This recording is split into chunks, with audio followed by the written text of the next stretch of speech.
Stop. ചവിട്ടി നിർത്തിക്കോ. വെറുതെ എന്റെ ഭാര്യയെ കൊണ്ട് വെള്ളസാരി ഉടുപ്പിക്കണ്ട. എന്താടാ മുതലാളി, എനിക്ക് കുറച്ച് ഒറ്റയ്ക്ക് സംസാരിക്കാനുണ്ട്. നീ ഒറ്റയ്ക്ക് സംസാരിച്ചോ? ശരി, വണ്ടി എടുക്കടാ. അതല്ലാന്ന്, നമുക്ക് രണ്ടുപേർ കൂടി ഒറ്റയ്ക്ക് സംസാരിക്കാനുണ്ട്. മുതലാളി വന്നേ. മല്ലയ്യയുടെ ബംഗ്ലാവിൽ ചില കല്യാണ ഗൂഢാലോചനകൾ നടക്കുന്നതായി എനിക്ക് ന്യൂസ് കിട്ടിയിട്ടുണ്ട്. ആശാന്റെ പെൺമക്കളെ മല്ലയും മുരുകനും ചേർന്ന് പടലിയോടെ കെട്ടാൻ പോണത്രേ. അതിലൊരു ചതി ഇല്ലേ? എന്ത് ചതി? അപ്പ മുതലാളിയുടെ ഡോക്ടർ പെണ്ണിനെ ആ മല്ലയ്യ കെട്ടില്ല. ഓഹോ, അപ്പൊ നീ മല്ലയ്യയുടെ ഭാഗത്താണോ?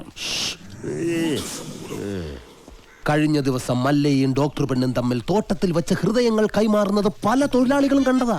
എന്നിട്ടിപ്പ മറ്റവളെ കെട്ടാൻ പോകുന്നെന്ന്. ഇത് നമ്മുടെ ശ്രദ്ധ തിരിച്ചുവിടാനുള്ള ഒരു ചട്ടമ്പി നാടകമല്ലേ എന്നാണ് ഞാൻ ചോദിക്കുന്നത്. അവൻ എന്ത് നാടകം വേണമെങ്കിലും കളിക്കട്ടടാ, നമുക്ക് കാണാം. നാടകം കളിക്കാൻ അവനാര് എണ്ണൻ പിള്ളേ? ഇതിലെന്തോ ചതിയുണ്ട് മുതലാളി. അതെന്താണെന്ന് നമുക്ക് ചോർത്തിയേ പറ്റൂ. അതിന് എന്റെ ഇല്ലാത്ത ബുദ്ധിയിൽ ഒരു ഐഡിയ തോന്നുന്നുണ്ട്. നമ്മുടെ കൂട്ടത്തിൽ ആരെങ്കിലും മല്ലയ്യയുടെ ആളായി മാറി അവരുടെ കൂടെ നടന്ന് രഹസ്യങ്ങൾ ചോർത്തണം. അതിന് പറ്റിയ ആള് ഞാൻ തന്നെയാ. പക്ഷേ ഞാൻ മുതലാളിയുടെ അടുത്ത ആളാണെന്ന് ഇവിടെ എല്ലാവർക്കും അറിയാം. അല്ലെങ്കിൽ ഞാനും മുതലാളിയും തമ്മിൽ തെറ്റിയെന്ന് ആൾക്കാരെ വിശ്വസിപ്പിക്കണം. അതൊക്കെ വലിയ ബുദ്ധിമുട്ടല്ലേ? അതിലൊരു ബുദ്ധിമുട്ടും ഇല്ല. അത് വിശ്വസിപ്പിക്കുന്ന കാര്യം ഞാൻ ഏറ്റു. അതെങ്ങനെ? ഞാനും മുതലാളിയും കൂടി നിന്നെ ഇവിടെ ഇട്ടിപ്പോ പരസ്യമായി തല്ലാൻ പോകും. തല്ലാനോ? അയ്യോ, അത് വേണ്ട. എനിക്ക് ചിലപ്പോ നോവും. നീ പറഞ്ഞ ഐഡിയ നല്ലതാടാ തന്നെ മുതലാളി. അപ്പൊ ഞാൻ തന്നെ തുടങ്ങി നോക്കാം. തമാശ കളിക്കല്ലെന്ന് പറ മുതലാളി. ഒറിജിനാലിറ്റി ഇല്ലെങ്കിൽ വിശ്വസിക്കില്ല.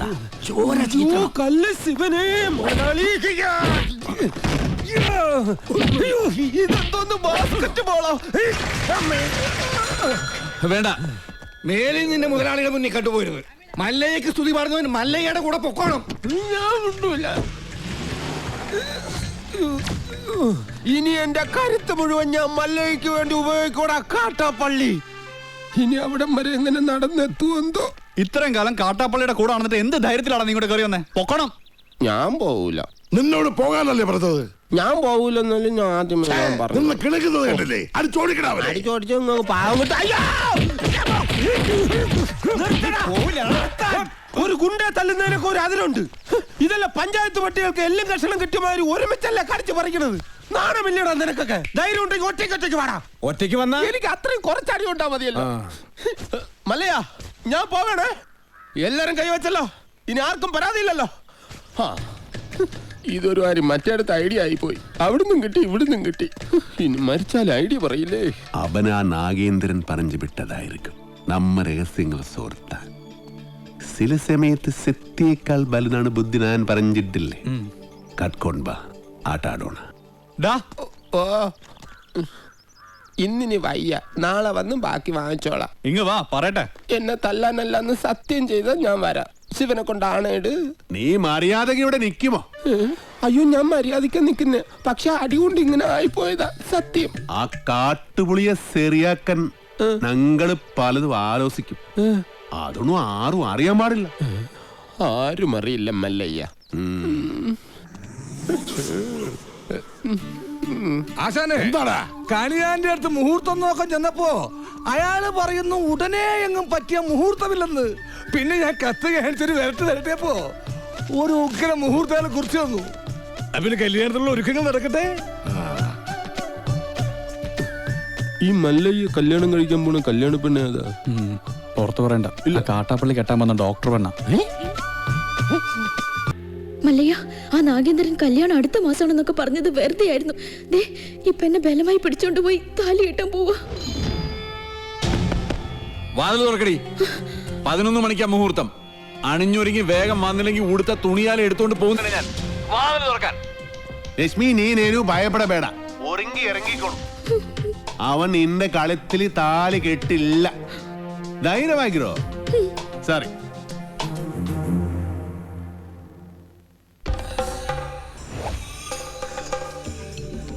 ഏടാ ദശമുല കണ്ടു കാണുമെന്തോ ശിവനെ. എന്താ ഇവിടെ ബട ദേ വന്നു. നീ അറിഞ്ഞോ?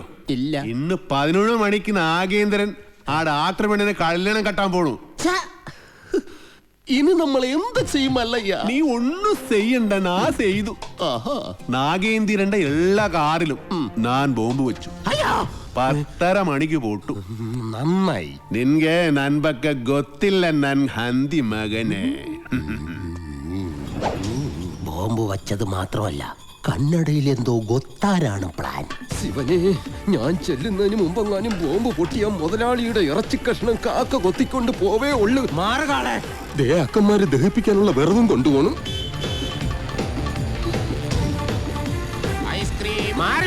നിർത്തിക്കോ.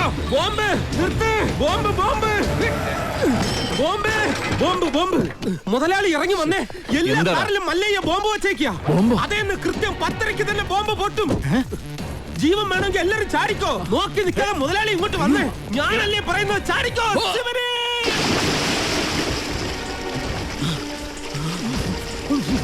തലയിലേക്ക് ചാടല്ലടാ.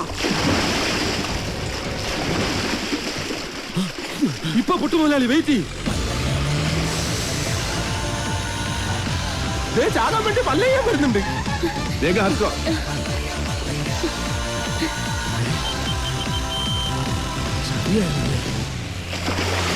പത്ര കഴിഞ്ഞ് ഇനി നമുക്ക് വെള്ളത്തിൽ നിന്ന് കയറാം. കൊല്ലൂടാ നിന്നെ ഞാൻ. കൊല്ലാൻ വരുന്ന ധൈര്യം ഉണ്ടെങ്കിൽ പിടി. കാട്ടാപ്പിള്ളിയുടെ പെണ്ണിനെയും കൊണ്ട് കർണാടകയിലേക്ക് തന്നെയായിരിക്കും മുങ്ങിയിരിക്കണത്. അല്ല, നാമം എന്താണെന്നും ഉണ്ടായിരിക്കുന്നത്? ഇപ്പോഴും എന്റെ ഞെട്ടല് മാറിയിട്ടില്ല വൈദ്യരെ. വെള്ളത്തിൽ ഞാൻ മുങ്ങിയതിന് ശേഷം അമ്പലക്കുളത്തിൽ ആന ഇറങ്ങിയതുപോലെ കാട്ടാപ്പള്ളി വെള്ളം ഒന്ന് കലക്കി മറിച്ച് നോക്കി. അപ്പോഴെങ്ങാനും എന്നെ അദ്ദേഹത്തിന്റെ കൈ കിട്ടിയിരുന്നെങ്കിൽ എന്റെ ശിവനെ, എന്നെ എവിടെ വെച്ച് കണ്ടാലും വെട്ടിക്കൊല്ലാനോ അയാൾ ഓർഡർ ഇട്ടേക്കുന്നത്.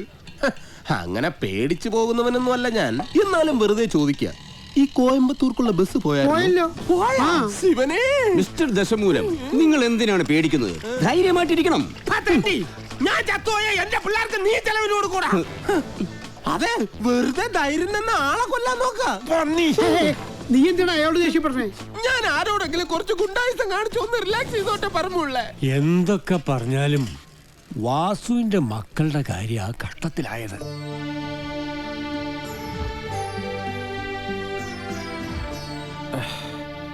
മല്ലയെ ഇങ്ങനെ ഒരു ചതി ചെയ്യുമെന്ന് എനിക്ക് വിശ്വസിക്കാൻ പറ്റുന്നില്ല. ഇത്രയും നാൾ കേട്ടതൊക്കെ വെറും കെട്ടുകഥകളാണെന്നാണ് ഞാൻ കരുതിയത്. പക്ഷേ ഇപ്പോ എന്റെ മക്കളുടെ ജീവിതം അവന്മാർ തകർത്തത്.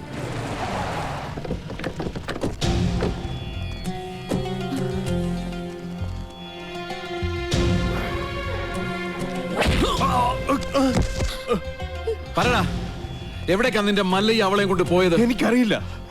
അറിയില്ലേ? എങ്കിൽ പിന്നെ നിന്റെ ശവം കാണാൻ അവൻ വരുമെന്നോ? അവനൊന്നും ചെയ്യരുത്. അവൻ അറിയില്ല. മല്ലയ്യ നമ്മളെയെല്ലാം ഒരുപോലെ ചതിച്ചവനാ. പണ്ടും അവൻ ചതിച്ചിട്ടുണ്ട്. അവൻ മല്ലയ്യൊന്നുമല്ല, പണ്ട് ഇവിടെ നിന്ന് പണവും മൂട്ടിച്ചൊല്ലു പോയ വീരുവാ.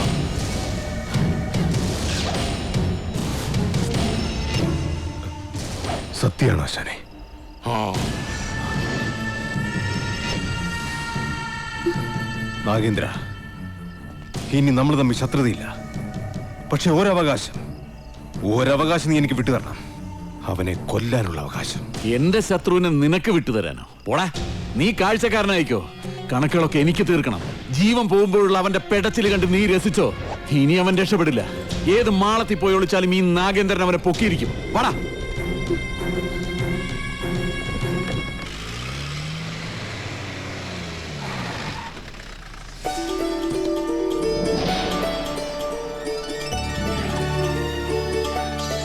മല്ലയ്യോട് ലക്ഷ്മി എല്ലാ കഥകളും പറഞ്ഞിരുന്നു. ഇദ്ദേഹത്തിന്റെ സഹായമില്ലായിരുന്നുവെങ്കിൽ. സ്നേഹിച്ച പെണ്ണിനെ കല്യാണം ആലോചിക്കാൻ ചെന്ന എന്റെ മകനെ അയാള് ഇനി ഇവിടെ വന്നെങ്ങാനും വരല്ല. അവൻ ആവശ്യം എന്നെ. ഞാൻ അവന്റെ അടുത്തേക്കാണ് പോണത്.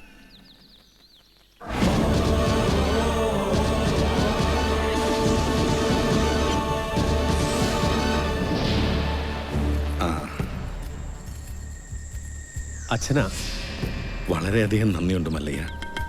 ഇവനെ ആ നാഗേന്ദ്രൻ ഉപദ്രവിച്ചപ്പോൾ ഞാൻ അവനെ കാണാൻ ചെന്നിരുന്നു. പക്ഷേ ആ പടിക്കകത്തോട്ട് പോലും അവൻ എന്നെ കയറ്റിയില്ല. അവൻ്റെ അച്ഛനെ ഒരുപാട് സഹായിച്ചിട്ടുള്ളവനാ ഞാൻ. ഇതിനൊക്കെ എങ്ങനെ പ്രത്യുപകാരം ചെയ്യണമെന്ന് എനിക്കറിയില്ല. സാർ പണ്ട് എനക്കും ഒരുപാട് സഹായം ചെയ്തിട്ടുണ്ട്. അതിന് പകരമായ ഒരു ചെറിയ സഹായം, അതിനുള്ളൂ. ഒന്ന് പുറത്തേക്ക് വരുമോ? എനിക്കൊരു ചെറിയ കാര്യം പറയാനുണ്ട്. പിന്നെന്താ?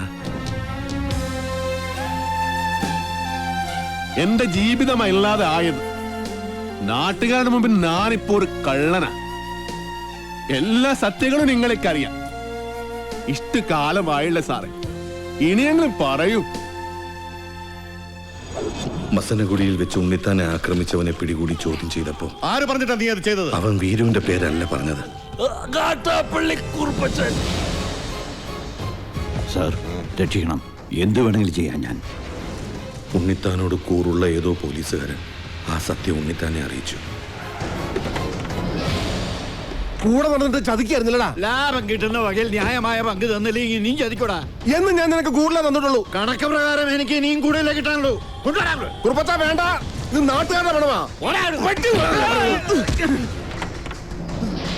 ഹീറോ, ആ ദുഡ്ഡൻ പെട്ടി ഏത്കൊണ്ട് ഓടൂ. ഓടിപ്പിടോ.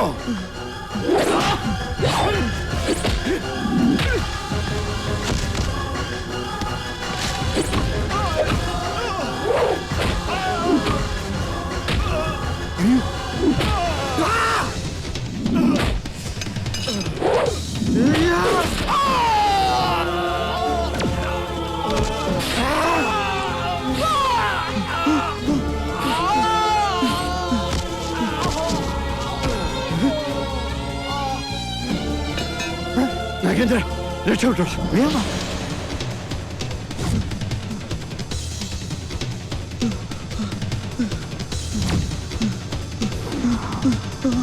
കാട്ടാപ്പള്ളി കുറുപ്പച്ചന്റെ മകൻ നാഗേന്ദ്രന് ഉണ്ണിത്താനെ വെട്ടിയത്. മകനെ രക്ഷിക്കാൻ അന്ന് തന്നെ കുറുപ്പച്ചൻ എന്നെ വന്ന് കണ്ടു. പിറ്റേന്ന് തെളിവെടുപ്പിനായി നിന്നെ കൊണ്ടുവന്നപ്പോ വാങ്ങിച്ച പണത്തിന്റെ നന്ദി എനിക്ക് കാണിക്കേണ്ടി വന്നു. പണം മോഷ്ടിക്കാൻ വേണ്ടിയല്ലേ നീ ഉണ്ണിത്താനെ വെട്ടിയത്? നീ മുഗ്ധ തന്നെ, അത് തന്നെ ഞാൻ കേളിതു. ഈ പരിസരത്ത് തന്നെയല്ലേ ആ പണം ഒളിപ്പിച്ചു വെച്ചിരിക്കുന്നത്? നിനക്ക് ദുഡ് കൊട്ടത് ഉണ്ണിത്താത്താനെ. ആ കുറുപ്പച്ചന്റെ കയ്യിൽ തന്നെയാ ആ പണം ചെന്നെത്തിയത്. പക്ഷേ തൊണ്ടി മുതലുമായി നീ കടന്നു കളഞ്ഞുവെന്നാ ഞങ്ങൾ നാട്ടിൽ പറഞ്ഞു പരത്തിയത്. ആളുകൾ കേൾക്കിയൊന്നും നിന്നോട് മറ്റൊരു രീതി ചോദിച്ചും നിന്റെ തലയിൽ ആ കുറ്റം ചാർത്തിയത് ഞാൻ തന്നെയാ. ഈ സത്യം ഞാൻ എവിടെ വേണമെങ്കിലും ബോധിപ്പിക്കാം.